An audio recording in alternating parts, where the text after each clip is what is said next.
我有时候挺同情你妹妹的，怎么会有一个你这样心狠手辣的姐姐？我跟你比起来根本不值得一提。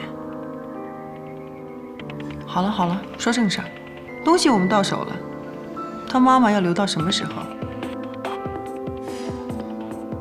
留到你进顾家的时候。我真的很好奇，你跟顾家到底有什么仇？我跟顾家没有仇啊，我拿人钱财替人消灾嘛。哼。贺锦熙，開門！賀锦熙，我知道你在家裡，趕緊把門打開，把話給我說清楚。賀錦熙，別給我裝傻，快點！賀錦熙，你到底什麼意思啊？我明明已經說好了，只要我把東西給你，就把媽媽還給我。但是現在我突然改變主意了。你到底有完沒完啊？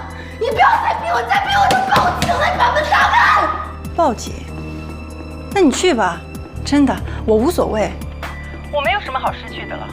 到最後，我們就看誰死得比較慘。賀錦熙，把話說清楚，開門！別給我當做頭污，快點！開門！哎，你幹嘛呢？不要影響業主休息，趕緊去！賀錦熙，你再這樣，我要查你做事了。你。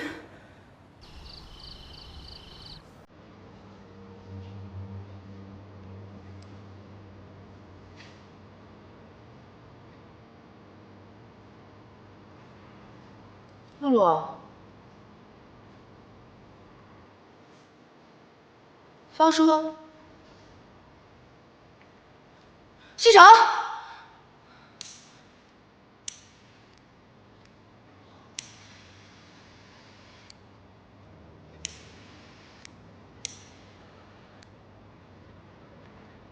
怎麼樣？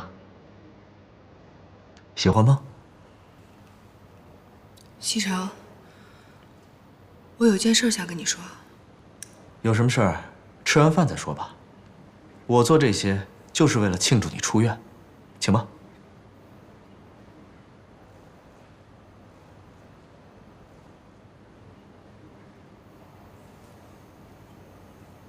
Cheers。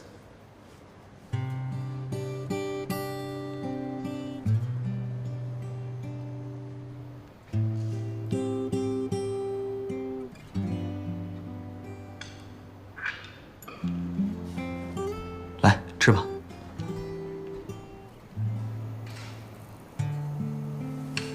怎么了？菜不合你的胃口啊？